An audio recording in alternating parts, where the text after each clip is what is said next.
자, 사도신경 고백함으로 경건에 시작하도록 하겠습니다.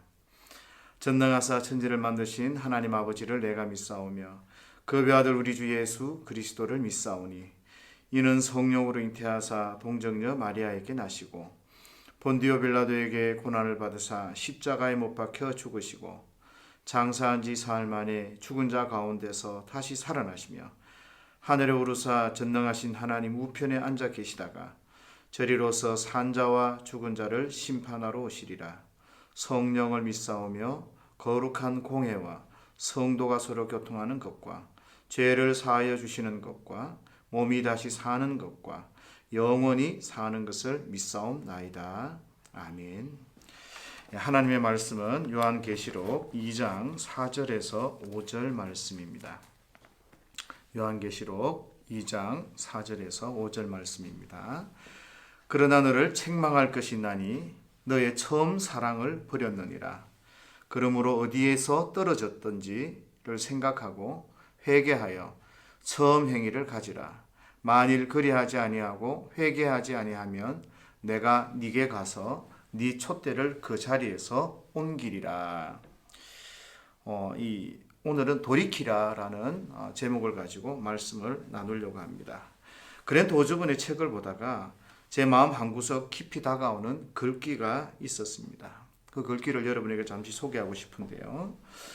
에베소 교회 교인들은 하나님이나 서로에 대한 사랑보다 진리를 더 사랑했던 것이 분명하다. 그런 이야기를 했어요. 이 에베소 교회 교인들이 거짓 선생들과 싸움 때문에 또 이단적 가르침에 대해서 대적하는 그 일들 가운데서 오히려 하나님을 사랑하고 이웃을 사랑하는 것을 잃어버렸다라고 지적하는 겁니다. 우리가 다니는 교회에도 종종 이런 일이 있는 것을 보게 됩니다. 진리를 찾고 교회를 바르게 한다는 그런 명분 아래에서 서로 싸우고 다투고 하다 보니까 하나님이나 이웃에 대한 사랑, 신앙의 본질은 온데간데 없고 전투적인 그런 모습, 상처받은 모습만 있는 것을 종종 보게 됩니다. 그와 더불어서 또 이런 이야기도 하더라고요. 버가모 교회의 상황은 에베소 교회의 상황과 철저히 반대되었다. 에베소 교회의 상황은 니골라 당을 이겼지만 사랑하는 법을 잃어버렸고, 버가모 교회는 충성했지만 하나님의 원수들과 맞서 싸우는 법을 잊어버렸다. 그렇게 이야기합니다.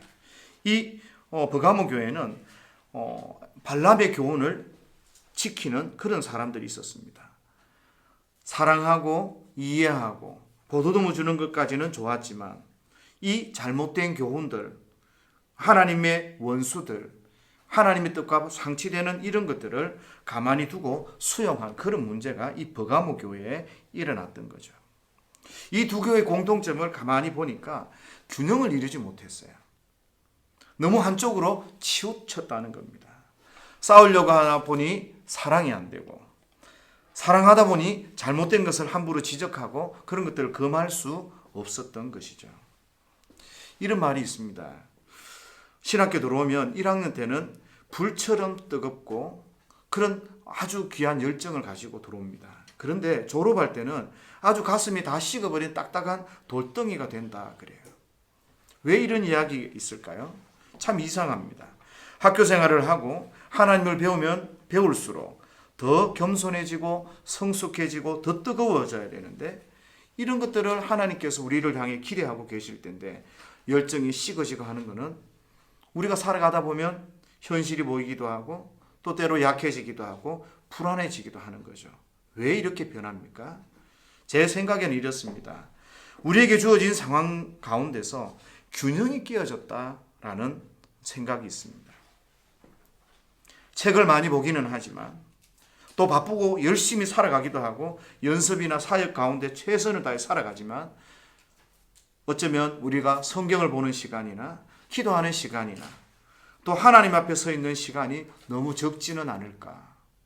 이런 균형이 깨어진 삶 때문에 오히려 우리가 정말 더 성숙함 가운데 하나님의 영광을 드러내기보다는 오히려 약해지고 불안해하고 현실이 눈에 보이는 것은 아닐까, 그런 생각을 해봅니다.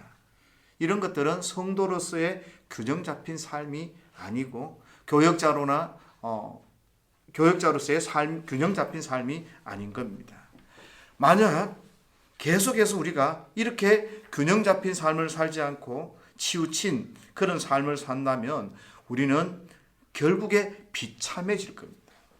믿음 없는 교역자, 삶이 따르지 않는 교역자, 무식한 교역자, 게으른 교역자, 아무도 돌아보지 않고 우습게 생각하는 그런 교역자의 모습으로, 그런 성도의 모습으로 남을 것 같아요. 그래서 우리는 주님이 말씀하시는 것, 회개하고 처음 행위를 가지라. 이 말 무슨 말입니까? 돌이켜서 새롭게 도전하고 새롭게 살라고 명령하시는 겁니다. 방법은 다른 데 있는 게 아닙니다. 우리가 잘못되고 균형이 맞지 않고 치우쳤다면 우리는 새롭게 다시 시작해야 되는 것이죠. 제 아이가 고3이 되니까 제가 아침이 참 바쁩니다. 새벽에 예배를 마치고 기도할 시간이 거의 없습니다. 아이 보러 가고 아이 태워주고 그러다가 피곤하게 한 주간을 보내면서 고민을 했습니다. 이 시간을 어떻게 극복하고 어떻게 해결을 할까? 그래 하나님께서 저에게 깨닫게 해주시는 것이 있었는데 아주 단순합니다. 30분 더 일찍 일어나는 겁니다. 공부도 하고 성경도 보고 사역도 하고 기도도 하고 우리가 이렇게 살아가는 게 참 힘들고 바쁩니다. 그래도 우리가 이렇게 살아가는 이 삶을 하나님이 기뻐하시지 않겠습니까? 그리고 하나님께서 여러분들을 이곳에 부르신 이 시간들은 훈련의 시간이고 성숙의 시간들인 겁니다.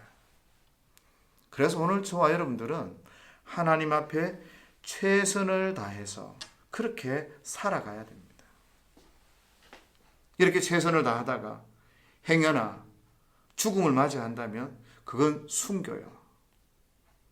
또 잘 견디고 이 시간들을 잘 극복해내고 이겨낸다면 저와 여러분들은 성도들이나 또 하나님께서 기뻐 받으시는 그런 최고의 사역자가 될 수 있을 겁니다.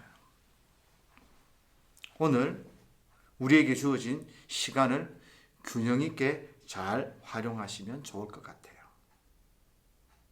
우리가 균형을 잃지 않고 나에게 주어진 이 모든 기회들을 위해서 최선을 다해 산다면 정말 하나님께서 기뻐하는 삶이 되리라 생각합니다.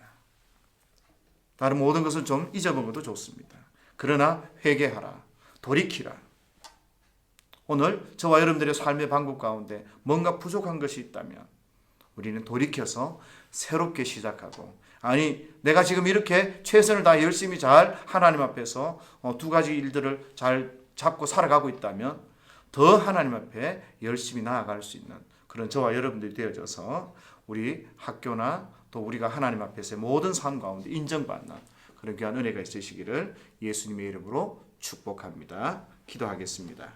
살아계신 하나님 은혜를 감사합니다. 하나님께서 공부할 수 있는 기회를 주시고 이 땅 가운데 복음을 전할 수 있는 기회를 주시고 이 땅 가운데 하나님의 백성으로 살아갈 수 있는 기회들을 허락하신 것 감사합니다. 이 기회가 얼마나 귀하고 중요하고 소중한 것인 줄 깨닫게 하시고 나에게 주어진 허락하는 최선을 다하며 그렇게 나아갈 수 있도록 도와주옵소서. 이 훈련의 시간들을 통해 더 뜨거워지고 더 성숙해지고 더 하나님을 깊이 사랑하는 귀한 자리에 이룰 수 있도록 저희들 축복하시고 은혜 베풀어 주옵소서. 감사드리며 예수님의 이름으로 기도합니다. 아멘.